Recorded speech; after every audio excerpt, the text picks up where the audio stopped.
Welcome back to Square Force, the channel where I show you how to create awesome paper airplanes that look like real-life aircraft and fly well too. Today's that we're going to fold is the Hawker Peregrine.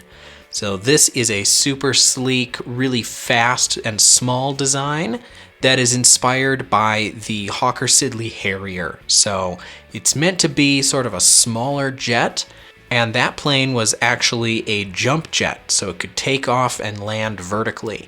Some real key design features here that are inspired by it are these really large jet intakes here in the front, as well as the shape of this cockpit here. But I think you're really going to like how this one performs. It's a really great flyer for speed and distance. So let's check it out.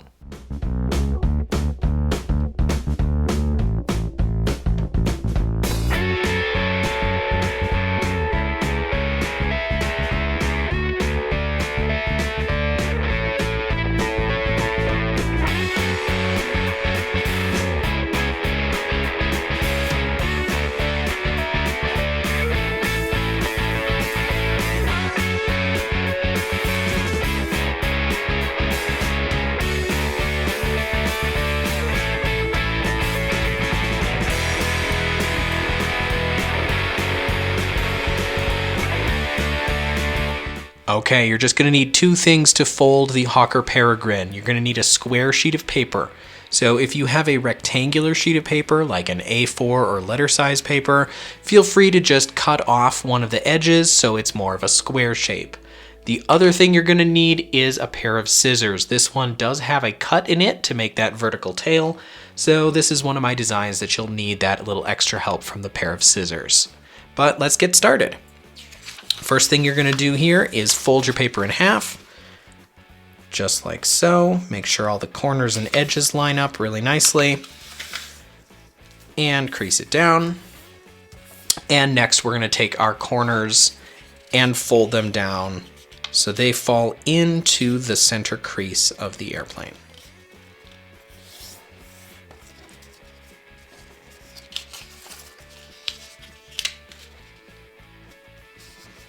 There we go. Now we are actually going to unfold this and do a quick fold over the other direction. We're going to fold in half so the point of this little arrow that we just made lines up with the back edge of the paper. Crease that down, and then we are going to take this point, fold it back up so that it touches this new edge that we just created. Just like so. And then we are actually going to do that fold again. We're going to take this new edge and match that to this fold line. So just like that. And crease that down once again.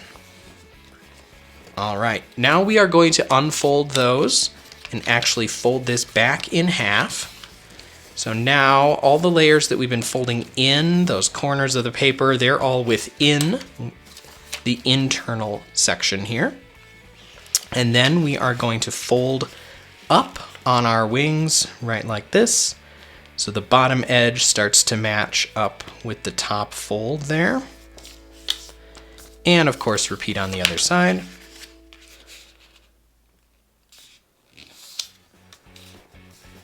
And we're going to do the same fold again. So take this edge now and match that right up here.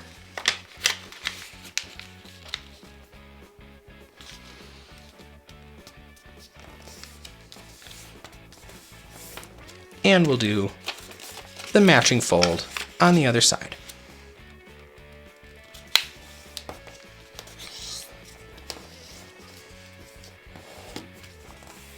Perfect.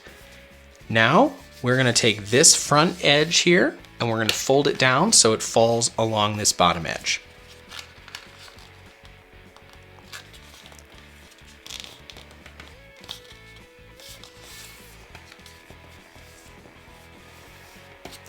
There we go. Flip it over and fold it down on this side.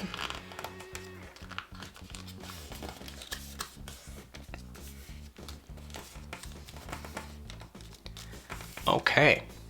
Now we're gonna unfold our center crease here.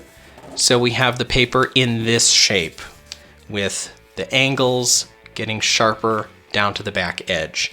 And we are going to refold on those same crease lines that we just made before. So we fold it in half, and then that last one there,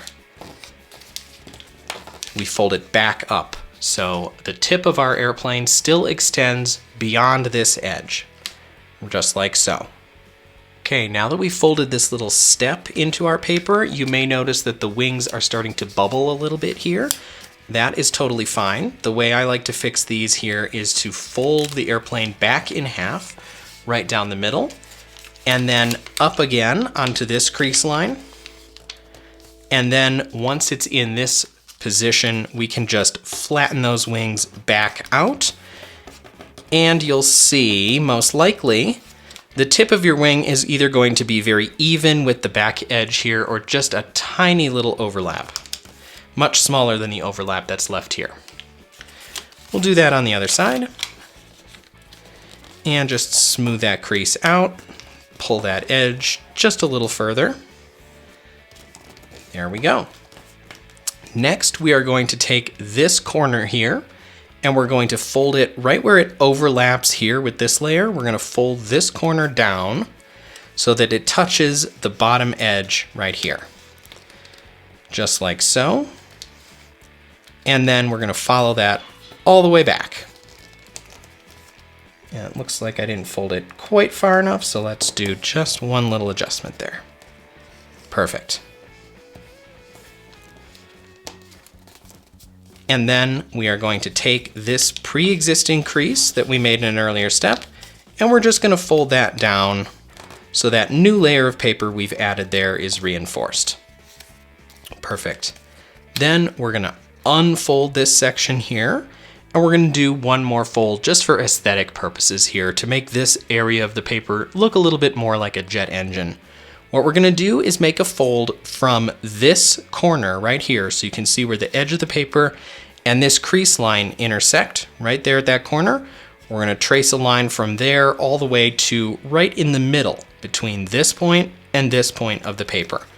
And of course it doesn't have to be exact, but one of the reference points that I use is I just fold over until the corner touches right here where this layer follows back.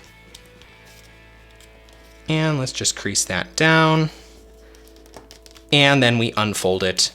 We fold our wing back over like this, and we crease down our wing so it's still held together.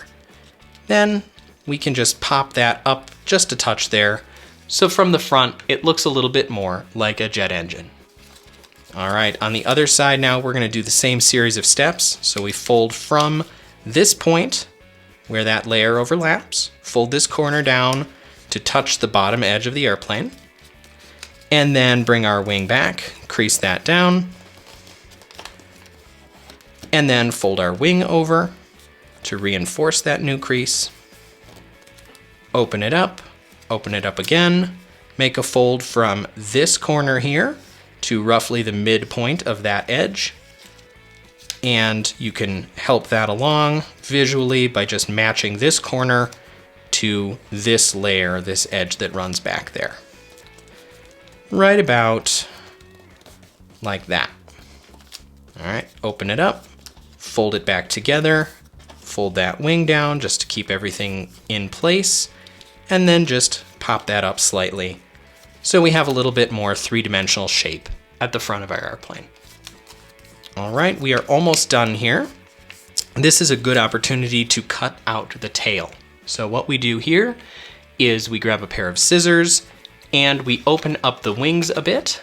We're gonna make a cut that goes diagonally from this back crease, the top point of the airplane, and it's gonna head at roughly this angle. It depends on what you think looks the best, but you want to stop the cut midway between this line and this line. So you're not going to cut all the way through. You're going to stop roughly halfway in between. So something just like that looks pretty good. Okay. Once you've done that, you're actually going to pull that edge up. And careful you don't rip your paper here, but just slowly run that tail up a little farther and crease it down so you've pulled it now up above the back of your airplane. And I use the back edge of the paper just to judge where that tail should fall, and I crease it down here. Okay, now it's time to lock these layers together a little bit better. So what I do here is I take this little corner that's left over here and I fold from here all the way back to where it intersects with the other layer of paper. Just like that. And of course we do the same on the other side. Fold it over. And now, because I don't want those flaps actually on the outside of my airplane causing drag, I reverse that crease so they fall inside the center of the airplane. Just like so.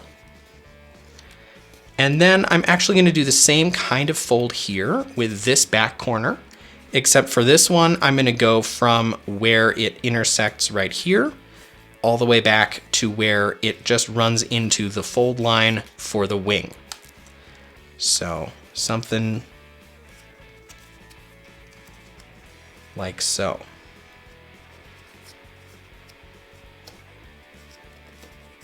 Looks like I folded a bit too far. Let's bring that back just a touch. Perfect. That should do it. And the same on the other side. And as before, I don't want these on the outside of the airplane. They're going to get in the way of the aerodynamics. So we're just going to reverse that over and fold it inside the tail.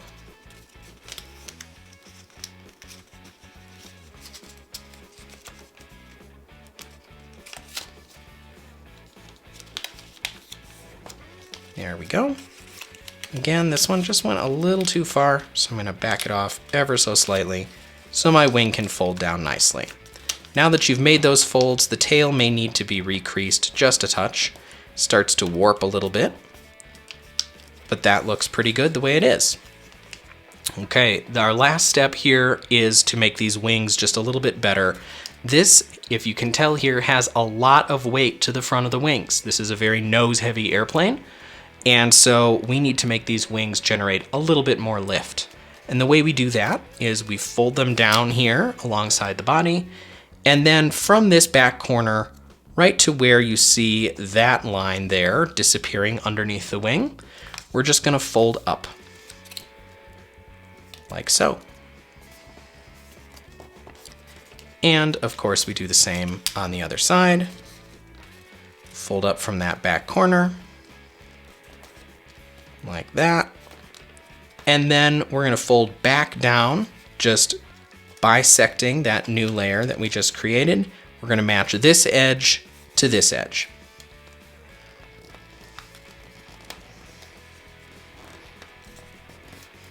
There's one.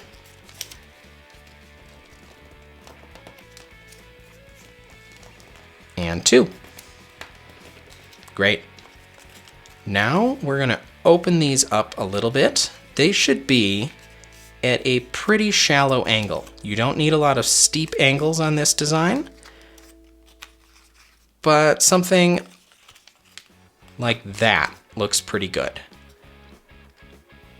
Where you have some shallow angles here, 45 degrees, or maybe even open a little bit more there.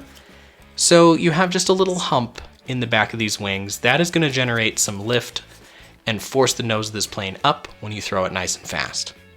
Okay, our very last step here is just to crease the nose lock in. All you have to do here is make a fold from where that wing starts back to where that paper overlaps. So we just fold right down through the middle.